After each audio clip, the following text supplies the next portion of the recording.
This is North Dakota Today. Hello, hello. Hi, everyone. Good morning. Welcome on in to North Dakota Today. My name is Ashlyn Hill. And I'm Jillian Trudeau. Happy Monday. Happy Monday. Welcome and almost back. March. For the final week of February. Yeah, that's insane. We're here. Yeah. I'm ready. I am too. Honestly, get that spring weather rolling in. Yeah. I've been thinking spring this whole month. I'm Yeah, ready for absolutely. And I'm always just so excited for spring because it's my birthday. It's coming up. Is Yes. the countdown on? How many days away? Well, I don't know. It's in April, right? Yeah, April Okay. 5th. April 5th. Mark Yep. your calendars, people. I know. It's going to be a day. Okay. I'll mark my calendar too, just to make sure. Yeah, okay, good. So I'll well, participate in I the will be day. reminding you. I'm one of those people who I'm just like, my birthday is so special to me, near and dear. You know what? I agree to that, though. Okay. A birthday should be celebrated for the month. Yeah, yeah, exactly. The whole thing. The whole thing. It's a birthday month, birthday Yep. week, birthday day. But I feel like there's definitely a spectrum of people. It's either you hate your birthday Yeah. or you love it. Yeah. So, I don't know. Yeah. Yeah. And we know where we fit in on that. We The love our narcissism birthdays. side. How was your weekend? It was busy. I know that we both had pretty busy weekends, Yeah. but yours sounds a lot more fun. I was just kind of packing up and moving out. Yeah. So that I'm in the process of doing that. It's always never like a whole day thing where you move out and move in. So it's that like awkward timing right now where I'm kind of in between the places. Okay, transitioning. Yeah. What is it like moving in the winter? It was awful. It was doesn't so sound bad. fun, you guys. I feel so No. bad. Yeah, because we're like bundled up, Yeah. have the coats on and the mittens, and you can't grip everything with your mittens. And then you're like sweating also, like inside your coat, but the you layers. can't take it off because it's cold. Yeah, it was definitely difficult. And we did most of the moving on Saturday. So like the morning, it was like 1 degree. Yeah. Yeah, it was. And that was our heat wave Interesting. from surviving last week. Yeah, right. Wow. Okay, Yeah, well. so very, very different. But I did go bowling this weekend. Bowling. I haven't Yeah. been bowling in ages. I know. I've been like wanting to do it for so long, and we finally got out and did it. And I think my highest score was probably 100. Perfect. Yeah. You know, just a 200 shy from that perfect game. Yeah. 100 is probably the realm I'm in around Yeah. as well. Well, at first I was just like, I'm definitely gonna get hit 150. Like I had such high hopes for myself, and I don't remember the last time I went bowling. And yeah, it was just kind of plummeted after that. Does your thumb ever get sore, or is this a me only problem? My hips got sore. I don't know why. It's actually kind of funny. I think it was because I'm just like swinging my hips the whole time. Going for it. Yeah, I was Trick so- shot. Yeah, honestly, just going into other lanes, crossing bodies. I've definitely done that before. What? Where you're throwing, oh, absolutely, like straight out of a movie film. Oh my gosh, Straight out of a Ashlyn. film where the release went the one way and I was supposed to be that way. It was a whole thing. Oh my gosh, that is so funny. Yeah, bowling with me is never a dull time. And then I always get unexpected strikes. Okay. I'll just randomly Yeah. be up to bat and I'll just get it and all of a sudden it's a strike and next thing you know I'm going for the extra rounds and it's like riveting and then I like break a 98 or not even break 100.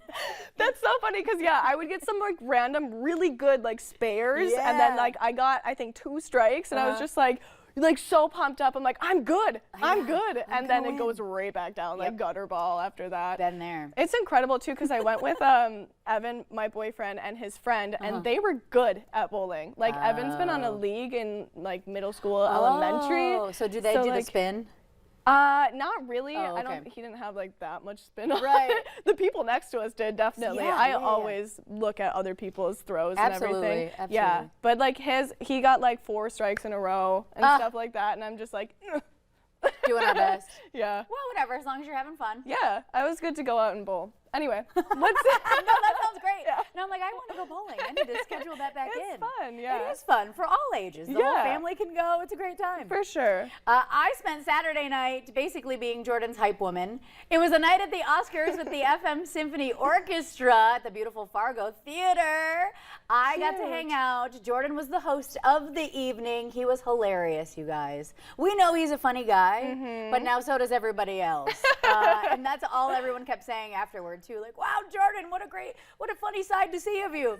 So he did great. It was such a fun evening, conducted by Jane Lindy Capistran. She had been on. Oh, she awesome. looked gorgeous. She was in a sparkling gown. And that was my view. I was up on the upper level of the balcony.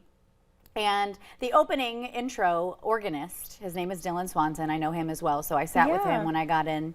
And this is what was so funny. So the very first performance was the introduction of the movie Fargo. So if any of you have seen the film, iconic obviously in this region, but the opening scene is this ominous, haunting, beautiful score. And Jane, the conductor, emailed the original conductor of that score for the actual film itself, got permission to use it. And so they did the live version of it while the film played on the screen. Oh my gosh. And it was a Norwegian tune. It was like this Norwegian folklore tune. And it was like haunting and ominous. And so that was the beginning of the program. And I got inspired to watch Fargo. So yesterday on my Sunday, I'm just cleaning up my apartment and I finally found the film. I had never seen it before and I never watched the show because it's still a show right now. Oh, I haven't seen the show. Yeah, the series. I think it's on FX. But so I look up the movie. I finally watched Fargo and I was like, wow. I didn't realize that it was in 1996 is when it premiered. I thought it was a more recent early 2000s film just by how everyone so quickly talks about it.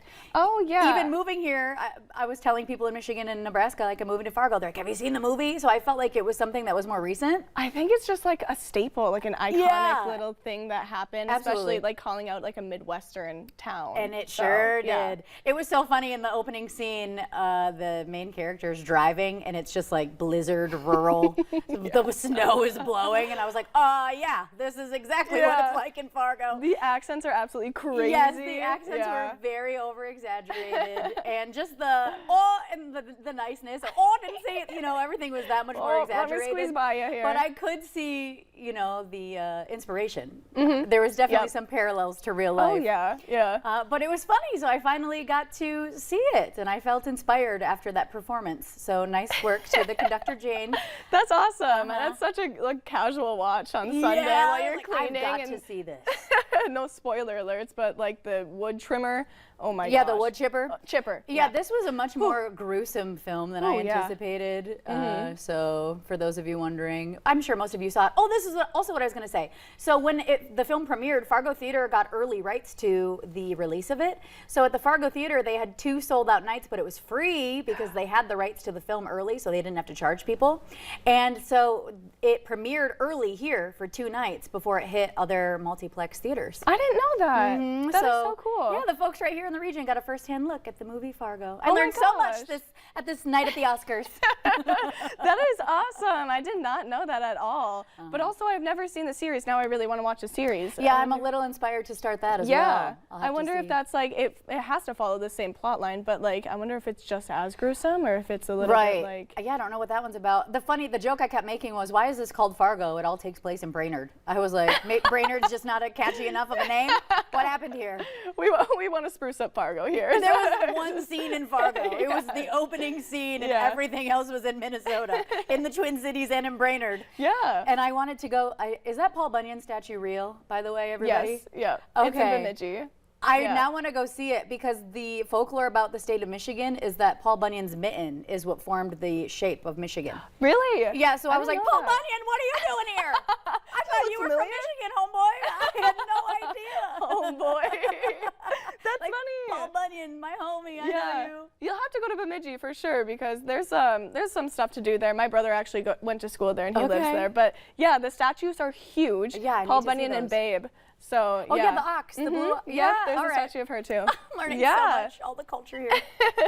Well, also last night the SAG Awards aired, so there was a lot of trending red carpet looks and a lot of memorable acceptance speeches.